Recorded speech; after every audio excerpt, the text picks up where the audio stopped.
My second book is the book Boats In.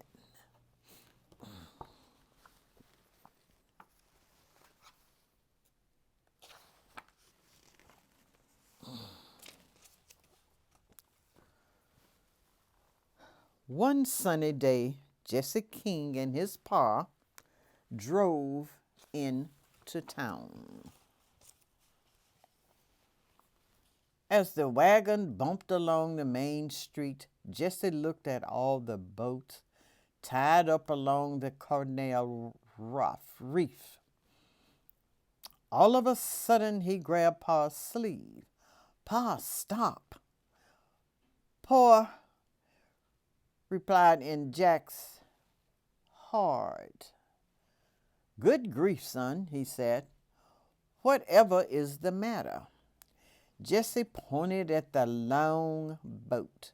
On the side of the cabin was painted R. Edwards Library and Bookstore.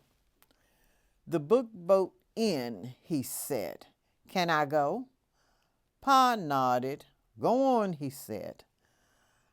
I'll come get you soon as I get the next axe handle.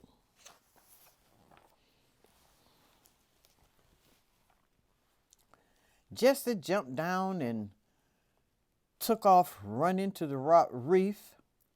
Mr. Edward was just hanging up a sign that said, open. Wow, there he said as Jesse bumped over the plank and into the deck. You know the rules. Jesse rubbed his hands as hard on his pants, then helped them out. Mr. Edward inspected them, palm and backs. Jesse held his breath. Mr. Edwards grumbled. You'll do. Come on in. Inside the walls of the cabin were lined with shelves full of books. Chairs was placed near the windows so folks could sit and read. A table held more books. Jesse loved books. He read every single one on the shelf behind Mrs. Howard's desk at school. Some of them twice. As he browsed, a red cover on the table caught his eye.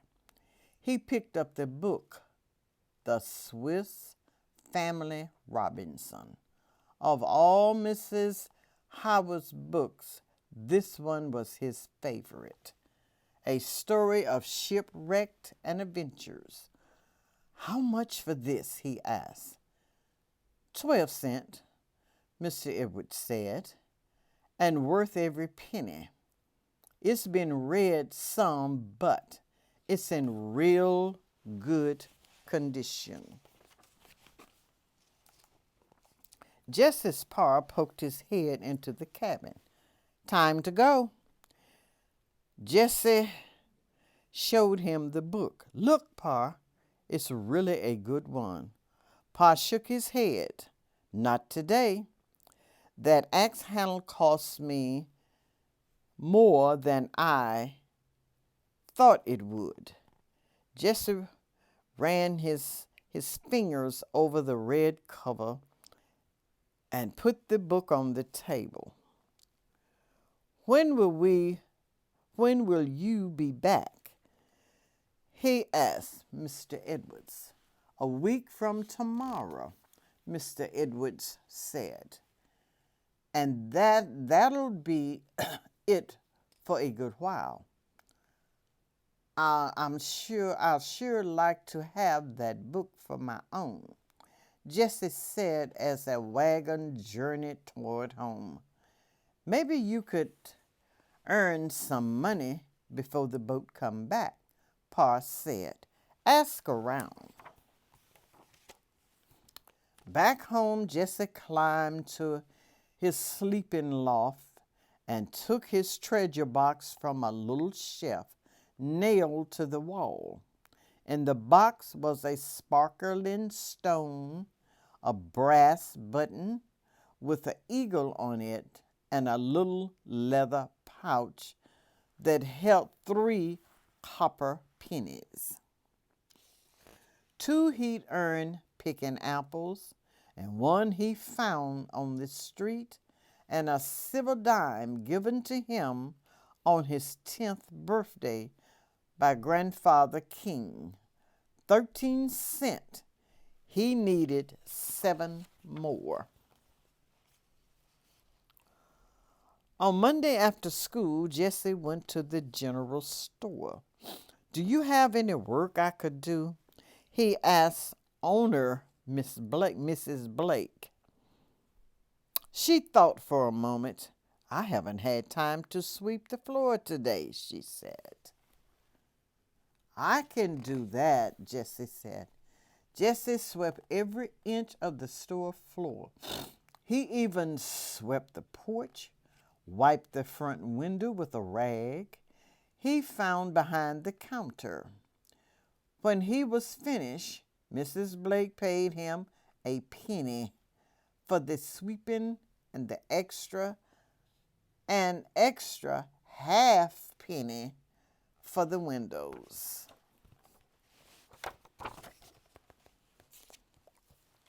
Jesse worked every day after school. He cleaned harness at the livery stable, chopped wood for the tavern, and ran 2 errands for Dr. Porter.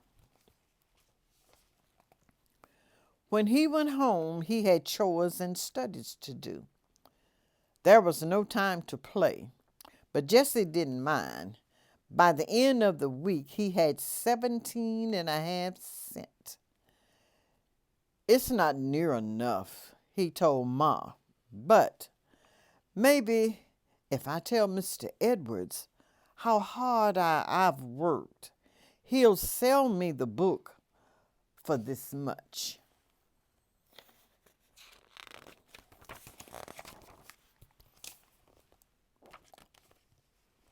Saturday morning, after breakfast, Jesse said, "Can we go into town?" "Chores first," Pa said. "There are potatoes to be dug, stones to be cleaned from the patch. I want to plant next."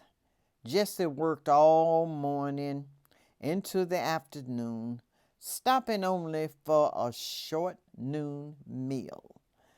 At last, Pa said, "That's enough for today.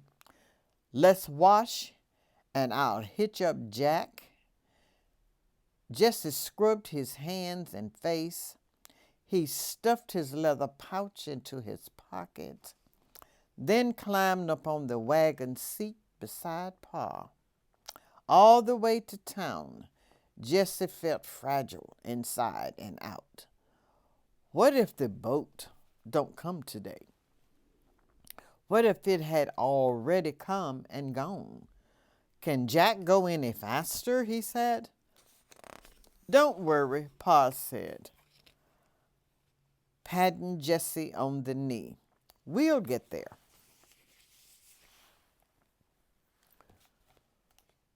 When they got to the town, Jesse raced down to the raft. There was the boat and Mr. Edwards talking to one of the deck hands. "Catch your breath, son," Mr. Edwards said. "I'm here until tomorrow. Let's see your hands." Jesse held out his hands. "All right," Mr. Edwards said. "Go on in.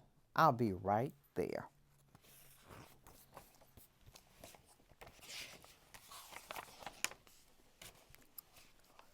Jesse went straight to the table, but the red-covered book wasn't there. Not on the table, not on the shelf. "Mr. Edwards," he said, "the book I wanted, where is it?" "Gone," Mr. Edwards said. "I sold it yesterday." Jesse turned his head, squeezing back tears after all his hard work. How about this instead? Mr. Edwards pulled a brown-covered book from beneath the counter. Jesse shook his head. No, thanks. Just take a look.